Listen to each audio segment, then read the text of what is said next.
Bismillah, Ustadz mau bertanya, apa hukum menikah beda agama? Apakah pernikahan tersebut sah atau tidak sah?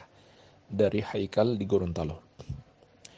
Barakallahu fiik, jawabannya adalah yang dibolehkan itu hanya satu keadaan atau satu bentuk, yaitu laki-lakinya Muslim dan wanitanya Yahudi atau Nasrani. Laki-lakinya Muslim, wanitanya Yahudi atau Nasrani. Akan tetapi, makna dibolehkan di sini bukan dianjurkan. Yang dianjurkan adalah mencari wanita muslimah, bahkan bukan sembarang muslimah, tapi muslimah yang solehah. Sebagaimana sabda Nabi SAW, "Fadhfar bidhatid din taribat yadak."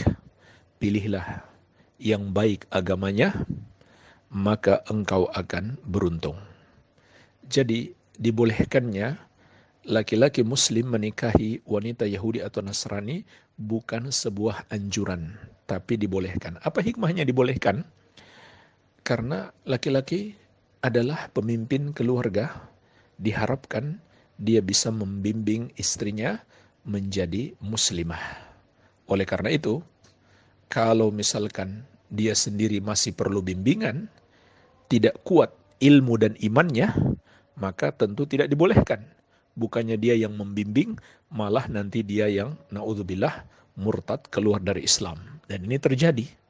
Ada laki-laki yang belum baik agama dan ilmunya, kemudian menikahi wanita Yahudi atau Nasrani, lalu dia malah yang menjadi kafir, murtad keluar dari Islam, wal'iyadzubillah. Jadi ini syarat yang pertama. Syarat yang kedua, sebagaimana kata Allah dalam Al-Quran, wal muhsanatu minal ladzina utul kitaba min qablikum.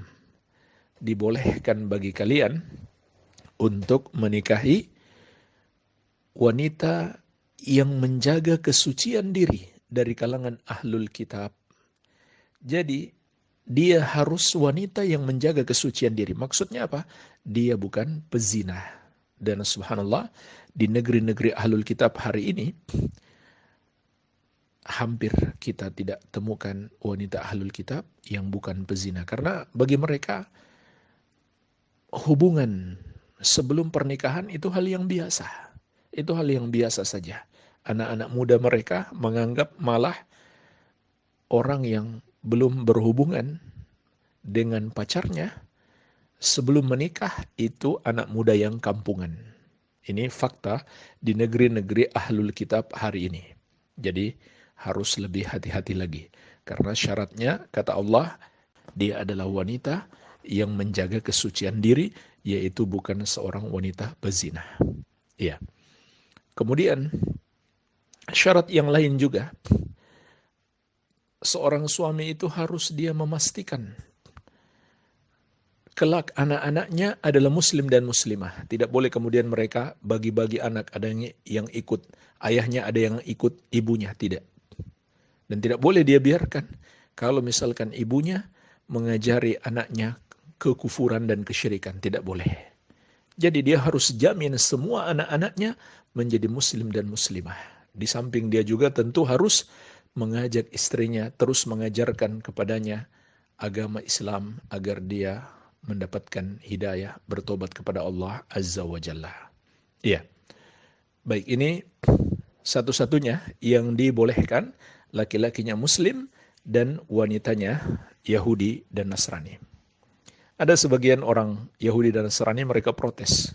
Kenapa kalian bisa menikahi wanita kami dan kami tidak bisa menikahi wanita kalian? Maka para ulama menjawab, di antara jawabannya adalah karena kami mengimani nabi kalian dahulu. Walaupun sekarang mereka sudah menentang nabi mereka.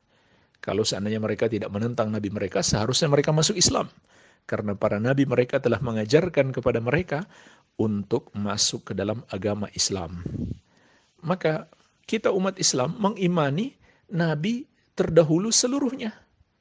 Nabinya orang-orang Yahudi, Nabi Musa dan yang lainnya, maupun nabinya orang Nasrani, Nabi Isa alaihim afdhalus salati wassalam, kita umat Islam mengimani. Sementara mereka tidak beriman kepada Nabi kita yang mulia Muhammad sallallahu alaihi wa ala alihi wasallam. Ini diantara jawabannya. Baik. Kemudian bentuk yang kedua, kalau dibalik, wanitanya muslimah, laki-lakinya Yahudi atau Nasrani, maka hukumnya haram dan tidak sah pernikahan tersebut. Hukumnya haram dan tidak sah pernikahannya. Allah Azza wa Jalla telah mengingatkan, wala tunkihul musyrikina hatta yu'minu, dan janganlah kalian menikahkan wanita-wanita kalian dengan laki-laki musyrik sampai mereka beriman. Wala abdum mu'minun khairum min musyrikin walau a'jabakum. Sungguh laki-laki budak yang beriman itu lebih baik daripada laki-laki musyrik, walaupun laki-laki musyrik tersebut telah membuat kalian terpesona. Baik, jadi tidak boleh kita nikahkan seorang wanita muslimah dengan laki-laki yang kafir dari seluruh agama. Kemudian bentuk yang ketiga, laki-lakinya muslim dan wanitanya adalah orang kafir selain daripada Yahudi dan Nasrani. Maka ini hukumnya juga haram dan tidak sah pernikahan.